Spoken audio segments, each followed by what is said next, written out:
Hey guys, എല്ലാവർക്കും എൻ്റെ പുതിയൊരു വീഡിയോയിലേക്ക് സ്വാഗതം. അപ്പോൾ ഇന്ന് നമ്മൾ മട്ടൻ കറി ഉണ്ടാക്കാൻ പോവുകയാണ് ഗൈസ്. ഈ കറി എങ്ങനെ ഉണ്ടാക്കാമെന്ന് ഞാൻ കാണിച്ചു തരാം.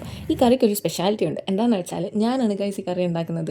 For the first time in my life ഞാൻ മട്ടൻ കറി ഉണ്ടാക്കാൻ പോവുകയാണ് ഗൈസ്. സോ എല്ലാവർക്കും കാണാം. സോ നമ്മുടെ കറി ഉണ്ടാക്കാൻ വേണ്ടിയിട്ട് ഞാൻ മട്ടൻ എടുത്തിട്ടുണ്ട്. അതൊരു പ്രഷർ കുക്കറിലേക്ക് ഇട്ട് അതിലേക്ക് ഉള്ളി, പച്ചമുളക്, മഞ്ഞൾപ്പൊടി, ഉപ്പ്, കുരുമുളക് പൊടി, കരിയാപ്പില ഇട്ടണം ഗൈസ്. ഞാനിത് കാണിക്കുന്നില്ല. സോ അത് നല്ലപോലെ ഇളക്കണം. സ്പൂൺ കൊണ്ടോ കൈ കൊണ്ടോ എങ്ങനെ വേണമെങ്കിലും ഇളക്കാം, നിങ്ങൾക്ക് ഇഷ്ടമുള്ളതുപോലെ ഇളക്കിയിട്ട് അത് വെള്ളം ഒഴിക്കാതെ വേണമെങ്കിൽ കുറച്ച് വെള്ളം ഒഴിച്ചോ. എന്നിട്ട് ഇത് നല്ലപോലെ വേകാനായിട്ട് വെക്കണം. എന്നിട്ട് നമ്മൾ 2 to 3 വിജിൽസ് അടിക്കുന്നവരെ വെയിറ്റ് ചെയ്യണം. അതിനുള്ളിൽ നമുക്കിവിടെ ഒരു പാൻ ചൂടാക്കി അതിലേക്ക് എണ്ണ ഒഴിച്ച് ചെറിയുള്ളി ഇട്ടു, എന്നിട്ട് പച്ചമുളക് ഇട്ട് നല്ലപോലെ വഴറ്റണം. അത് കുറച്ച് ബ്രൗണിഷ് കളർ ആവട്ടെ. പിന്നെ അതിലേക്ക് ഇഞ്ചി വെളുത്തുള്ളി പേസ്റ്റ് ഇട്ട് നല്ലപോലെ വഴറ്റണം. ഇനി ഇതിലേക്ക് ഞാൻ 2-3 സവാള അരിഞ്ഞത് ഇട്ട് കൊടുക്കുന്നുണ്ട്.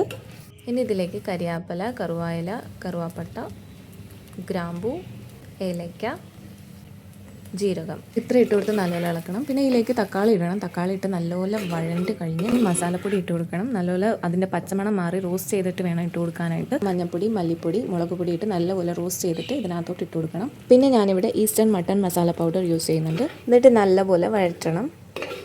ഇനി നമ്മൾ വേഗം വെച്ച ഇറച്ചി നല്ലപോലെ വെന്തിട്ടുണ്ട്, നല്ല സോഫ്റ്റായിട്ട്. അതെടുത്ത് നമ്മുടെ മസാലയിലേക്ക് ഇട്ട് കൊടുക്കുകയാണ്. ഇട്ട് കൊടുത്തിട്ട് നല്ലപോലെ ഇളക്കണം. ഇനി അതിലേക്ക് കുറച്ചുകൂടെ വെള്ളം ഒഴിച്ച്, ആവശ്യത്തിന് വെള്ളം ഒഴിച്ച് നല്ലപോലെ ഇളക്കി ഉപ്പുണ്ടോ എന്നൊക്കെ നോക്കി ഉപ്പൊക്കെ ഇട്ട് പിന്നെ അടച്ചു വെക്കണം. എന്നിട്ട് നല്ല തിള വന്നു കഴിയുമ്പോഴേക്കും അതിലേക്ക് നമ്മൾ കൊറിയാൻഡർ ലീവ്സ് ഇട്ട് കൊടുക്കുന്നുണ്ട്, മല്ലിയില നമ്മൾ ഇട്ട് കൊടുക്കുന്നുണ്ട്. ഇത് നമ്മൾ നല്ലപോലെ ഇളക്കി അത് അടച്ചു വെക്കും. കുറച്ച് നേരം അടച്ചു വെച്ച് കഴിയുമ്പോഴേക്ക് നമ്മുടെ കറി ready. So we can serve this. ഇത് നമുക്ക് ചപ്പാത്തിയുടെ കൂടെ, ചോറിൻ്റെ കൂടെ, എന്തിൻ്റെ കൂടെ വേണമെങ്കിലും കഴിക്കാം. സത്യം പറഞ്ഞാൽ ഞാൻ മട്ടൻ കറി ഉണ്ടാക്കിയിട്ട് ഇത്ര രുചിയായിട്ട് വരുമെന്ന് ഒരിക്കലും ഞാൻ വിചാരിച്ചില്ല.